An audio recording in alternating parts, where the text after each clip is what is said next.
Yes, everybody. Russ and the West Ham Network. Hope you are all safe and well. So we've been talking about the rebuild, and as I said, I'm calling it the ruthless rebuild era, and it seems quite ruthless. We've got rid of, as I said, four of our most experienced players. In terms of positions, in terms of appearances rather for the club, five really. If you talk about Zuma as well, and it does seem like the ruthless rebuild is continuing, as according to reports, according to XWHU employee, Teflon Man, as I've called him, Xavi Valero, the very much well thought after Windy Pop, sorry, much very well thought after goalkeeper coach looks like he's going to be moved on, and Potter's looking to bring in his own men now. Again, this contradicts what we've been saying, or we've heard, that we've got no money to do stuff. If we've got money to do stuff, why are we looking to bring in new analysts? What now? I appreciate it's a different pot. It's not, it's a wage pot rather than, but it all counts. It all counts. And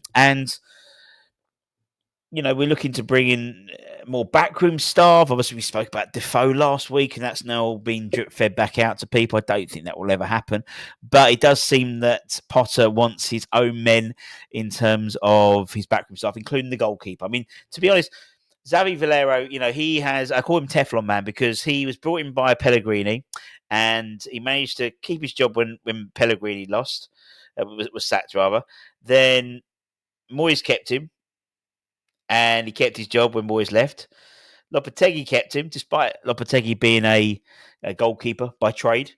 Clearly saw the value in Xavier, and he kept him. And then Potter, until recently, until this summer, has kept him on as well. So I think he's been at the club for about 6 or 7 years now.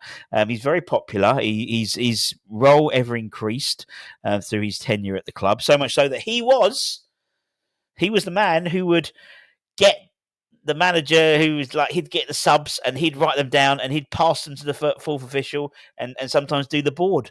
And I know it firsthand because I was there seeing him doing the little boards, bless him. Obviously, the last game, last home game, it was quite funny watching him. He was getting lots of photos. He was dragging the after the club photographer around, like, I want a picture of this guy. And it looked like it was about Fabianski's last game, but I think he knew the writing was somewhat on the wall as well, it seemed, and was very much doing the same thing. And obviously he's been very heavily involved in the recruitment of the goalkeepers, albeit, to be fair, the last few years we haven't really brought any goalkeepers in, really. Where's Fodringham? Free transfer? Not really. Areola has been here for a few years now. He's obviously on loan, and then he came on after Fabianski had obviously joined. So there really wasn't anyone. Didn't really bring a lot of goalkeepers in terms of the recruitment side. However, with Fabianski leaving, it's clear that Potter wants his own set of eyes when it comes to the goalkeeper. And it's believed, according to reports by X, that Ben Roberts, who he worked with at Chelsea and Brighton, would come in as goalkeeper coach. Ben, he's just looking at his sort of CV, so to speak. He's coached a lot of the Brighton, obviously the Brighton goalkeepers, particularly Matt Ryan, David Stockdale, Christian Walton, Robert Sanchez. Obviously, he's playing at Arsenal. During his tenure at Charlton, he oversaw the early careers of people like Nick Pope. There's a name, possibly. With I don't know, just putting two and two together there. He's Newcastle are looking to maybe bring James Trafford and Nick Pope. Interesting. I don't think it's going to happen though. So it's going to be interesting to see what happens. And he thought the club could be looking to sign another goalkeeper to challenge Areola next season, and this could be part of the new keeping member of the staff's remit. I think that was the actual wording there that X said.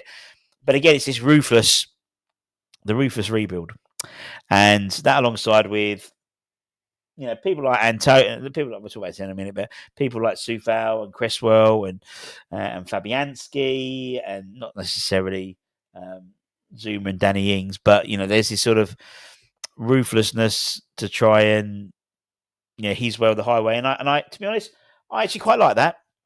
He wants to put his own stamp on it. The trouble is, you live by the sword, you die by the sword. So if you put your stamp on the squad, your stamp on the backroom staff, you've got to deliver. Otherwise, you're all out. And that's the issue we're in at the moment. Without a director of football in place, it's him and Carl McCauley. If it all goes tits up and they go, the cupboards are bare. We're back to square one like we were with Pellegrini and Huselis. And that's the issue of not having a director of football in charge, in all honesty. And that's a risk that only we will know if it's been successful or not in the next 2-3 years, or the next season, next 2 seasons.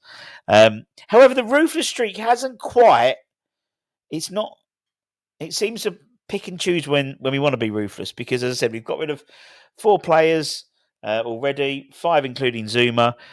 But according to reports, Antonio, because he's out of contract in the summer as well, and there was, when they made the announcement, there was clearly one name which wasn't in there, which was Mikel Antonio. All of them their contracts come to an end at the end of this season. But according to reports, several reports, including Clarence Hugh, they say that Mikel Antonio is believed to have been offered a short-term extension this week as the season draws to an end. A source close to Clarence Hughes said yesterday that the forward had been offered a contract extension on smaller wages in the hope that he gets fit and can find an alternative club. So that's interesting. It's not the ruthlessness of West Ham. The ruthless it's almost like, right, we're going to give you another, I don't know, 3 months maybe, and pay you, a minimal fee, in terms of wages, so you're still earning something. It's not like he's not short for a few quid. He's been on 80 grand for the last couple of years.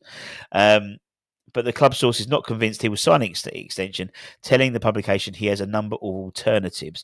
Obviously, we signed him from Nottingham Forest a decade ago for around 7 million quid.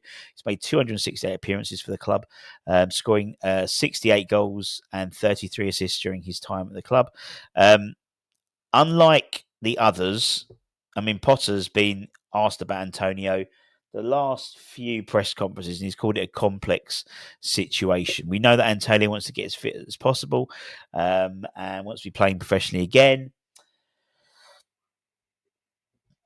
It's a strange one with Antonio. We've got precedents in terms of doing this type of stuff. We offered Bonner a year extension to his deal when he was injured. Again, slightly different as well, because it was an injury which wasn't afflicted on the pitch. It was afflicted off the pitch, driving his car. So again, there's, not to sound callous, but it's not a football injury. Whereas Ogbona's was a football injury on the pitch, and so I can understand that. But the club, if they were being truly ruthless, he'd be out on his ear, in the same way that everyone else is out of it. He's not going to stay. We need him off the wage bill. However, I think that would be bad PR for the club, and particularly someone like Antonio, who is outspoken in the media as well. If he leaves in a good light to West Ham, by the sounds of it, they don't want to offer him a long-term deal. It's going to be a short-term deal to cover him over until he regains fitness. Maybe, I'm thinking, it's like thinking a bit back to Carlton Cole. Carlton Cole was out in his ear and was brought back in, 2-3 times. Maybe that could be a case. There's no doubt if Antonio's fit, there'll be clubs lining up in America, maybe even, one of the newly promoted Premier League sides potentially. The Saudi Pro League is obviously one which would interest him from a financial perspective, I would imagine, particularly age of 36. I would suggest that might be, but then for someone like Antonio, he's such an unusual character in terms of his style of football that having the ability to throw him on for the last 20-25 minutes, pure beast mode. If he's fit enough to do it, and maybe it was a wage deal and it was a deal structured that, I don't know. Again, a small minimal fee, and he gets a large appearance bonus or something like that. I'd be up for that. I think I'd be up for that. With so much rebuild, you do need some consistency, and that's what worries me. Is we've let, and as I said before, we've let. I should have figured it out but it's got to be close to 700 appearances, 800 appearances in terms of West Ham appearances, letting those 4 go, 5 including Zuma. And there'll be a couple of Hammer Year awards as well, winners. Particularly Cresswell, the last one. I mean, Antonio and Cresswell were the last 2 players who played at the Bowling. So new people coming in, it's almost like a complete new side. And again, I think I did something the other day where I looked through the side that started the season this year and looking and sort of speculating how many that would be in that side and that squad that would start next season. And I think I only counted about 5 or 6. So there's going to be a massive turnover. And I think having something consistent like Antonio, if it was in a wage structure that would benefit the club and also keep him, financially motivated, then I think I'd be up for it. But then, is that means me being sentimental? The fact is, there's no one like Antonio. We haven't got anyone like Antonio on our squad. And, it's a very unusual character in terms of that physicality, that pace. We know he's not the best striker in the world. We know he's not a striker. He's a converted winger. But, if you got him beast mode for 20, 25 minutes once a week, we're not playing in Europe as well. So it's not like he's playing 2 games a week. Or maybe even a 6-month deal until the end of until January, then review it. That's the way I can see it being structured, but I don't know. What do you think? Let me know in the comments below. Also, don't forget football prizes. Check out us on the socials, Facebook, Twitter, all that type of stuff. We've got a deal. We've got a a competition running with football prizes as per usual, but it's a good one. It's a Martin Noble signed shirt with lots of other prizes that runs out in early June. And when I come back from holiday, because I haven't mentioned I'm going on my holiday soon. When I come back from my holiday, we'll then do the next shirt draw on the channel. So we've just done the Bowen one. Stuart Cox won it, one of our channel subscribers. Fantastic. That should be, well, I posted it yesterday. So you should have that. If not today, then definitely tomorrow. So if you do, let us know on socials. Put it on Twitter so we can see. It'd be great to see. We've got DeCanio's shirts. We've got that we've got our own Mark Noble shirt, which I think for me it's the iconic Mark. Well, I think it's the iconic Mark Noble shirt. Whether you agree or not, and Trevor Brookham. So that's the next 3 months. So June, July, and August. That's the way it works. That's the way the year works for us. And then also we'll do our channel members draw as well. That will be for probably the Kanye signed photo. Also, while I got you, a couple of big events. If you're around these next couple of weeks or months, next Saturday, we've got the Academy of Football podcast. They've got a night. It's 5 to 8 on Saturday, next Saturday, at Morton. Great little pub called the White Hart, with Bobby Zamora. So Darren Blewett were there, and I'll be there, and Bobby will be there. It'll be a good night. Go and check out them. That's selling very, very fast. And also, if you've still got tickets, Ian from E13 Events is doing a Cult Heroes night in early August. It's got a few other things. You've got Clive Best next week as well. But the one we're sort of working on at the moment is the Cult Heroes, hosted by Jimmy Walker. But it's got Julien Faubert and the man himself, Thomas Repka. And tickets are, I think it went on sale yesterday. I think tickets are almost sold out. So go and check out E13. It's going to be a cracking night. I'll be there. We'll get Thomas on beforehand. We'll get him on the next couple when I get back from holiday. And his wife, because he doesn't speak any English. But it's going to be fun anyway. And maybe we'll get Julien Faubert on as well and have a chat with him in preparation for that game. If that's a great night as well. That's going to be fucking funny. I can just imagine Jimmy Walker and Thomas Repka. It's going to be like throwing a match in a firework factory. It's going to be great. And don't forget to check out also Match Bingo as well. We've got obviously one more match week left.